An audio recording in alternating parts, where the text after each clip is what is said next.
I wanted to talk a bit about being proactive in the recovery journey.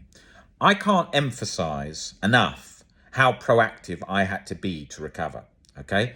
This was not a journey where I read some social media posts on thoughts of thoughts and then thought, fuck, I never thought of that. Leave a thought there and then it goes. Now, I know that's a key part of the recovery journey, but it's watered down so much in the community about what's needed to recover as just sort of leaving thoughts there, change your relationship with a thought, let a cloud pass through your head like a thought like a cloud or whatever, and then it's simple.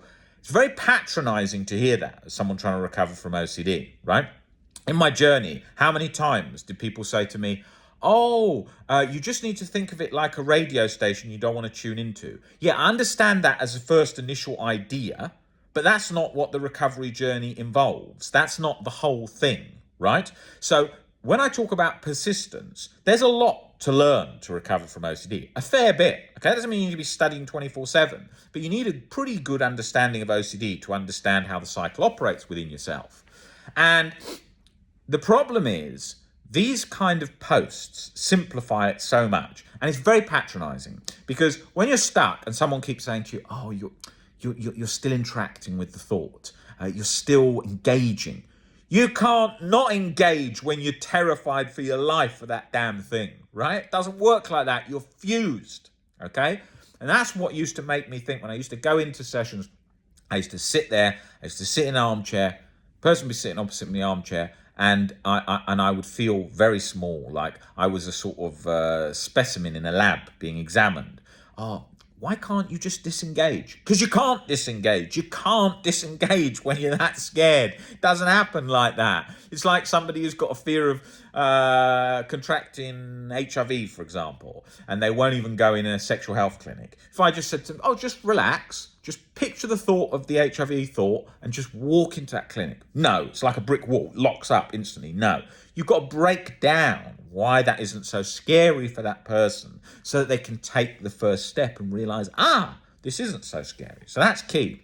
And I have to talk about these things like this because otherwise OCD stuff that you see on social media these days is so wishy-washy. If I was stuck back at 19 years old and I looked at some of that stuff, I would be thinking, how on earth is this going to help me? You don't think I've heard a million times thoughts are thoughts. Oh, it's just anxiety. Oh, it's harmless. I read whole books, dozens of them, on this is harmless. Don't worry, relax.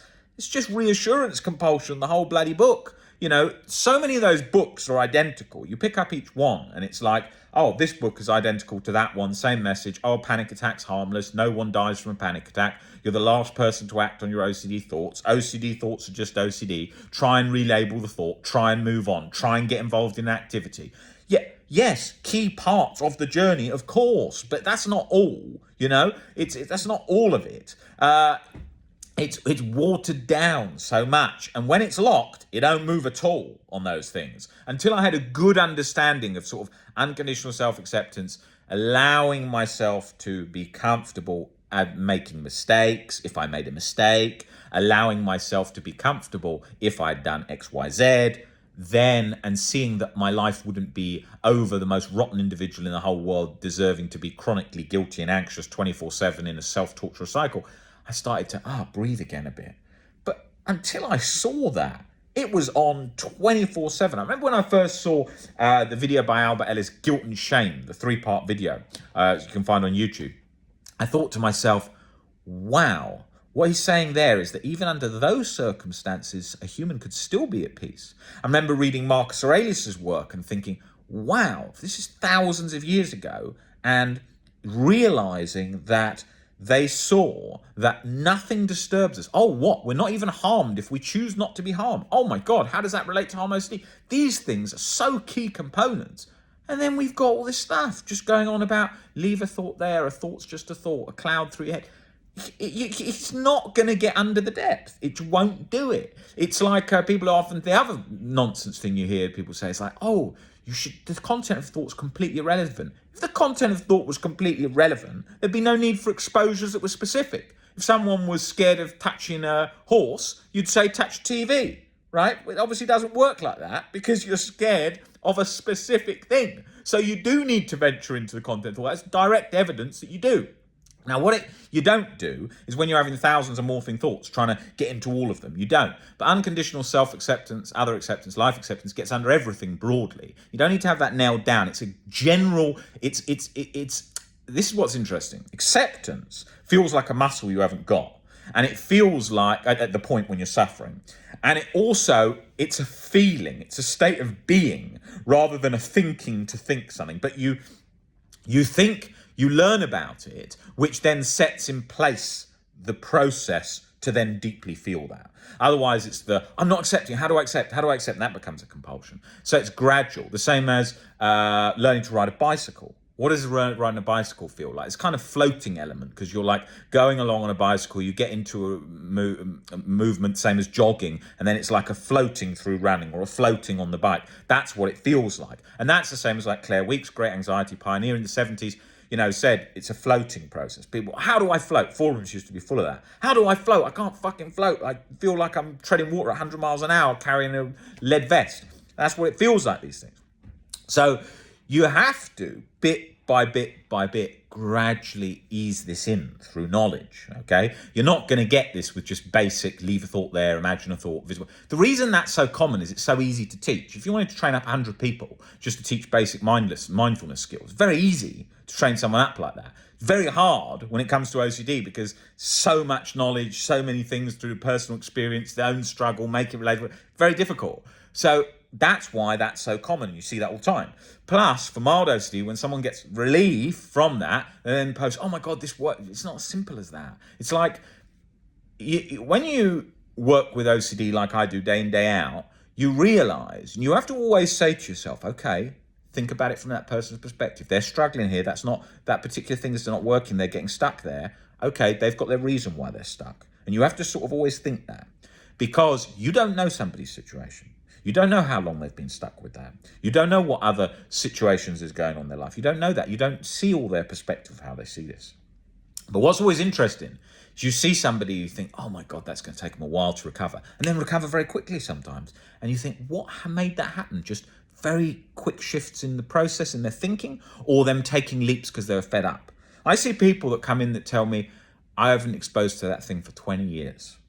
But when they've come in the door, they've already made a decision. They want to do that exposure or they want to overcome that fear right then and there. And you think, my God, they've done that in a week. Why? Because they were ready in their mind to want to do that now. So all these things are gradual transitions along the journey, okay? Now, if OCD recovery was some simplistic thing, so simplistic, you'd only need to post a few things and write a book of 20 pages, very basic. It's not that simple. If chronic severe OCD just went with a yoga class, then we would be running a yoga school, yeah? It's not that simple. You've got to look at why you're scared. You've got to then work on deeply changing your perspectives. Most humans don't have that level of depth. Most humans don't look at things in much depth at all. They idolize a lot of nonsense celebrity culture stuff. They watch reality TV all the time and they don't think very deeply. Now, I'm not putting down the human race. I'm just saying that's a fact that a lot of humans do live like that. So don't expect them. And that also plays into the OCD cycle where people are like, oh my God, if I did that thing, the general public would hate me. General public hates anything very quickly and it loves stupid stuff very quickly. That's what general public is like. They will do that. Right?